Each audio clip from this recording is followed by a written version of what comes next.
First is our heating unit.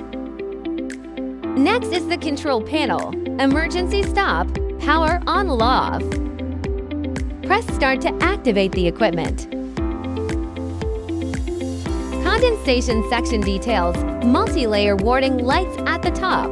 Below is the high vacuum interface and metal bellows connecting to the vacuum pump. Above is the electric vacuum gauge, pressure sensor. The side flange is the sample inlet or outlet. The other end of the furnace body, mechanical pressure gauge, high precision inlet valve, and exhaust valve.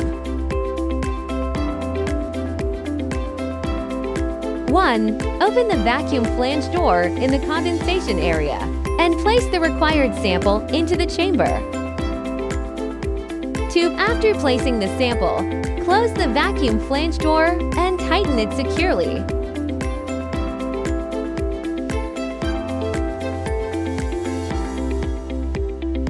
3. Turn on the machine. 4. Start the vacuum system. Simultaneously, the operator will check and tighten the high vacuum valve on the condensation side.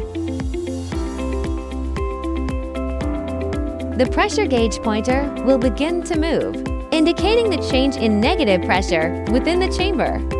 5. Return to the touchscreen interface. You will see the real-time values rapidly decreasing, indicating that the equipment is reaching a high vacuum state.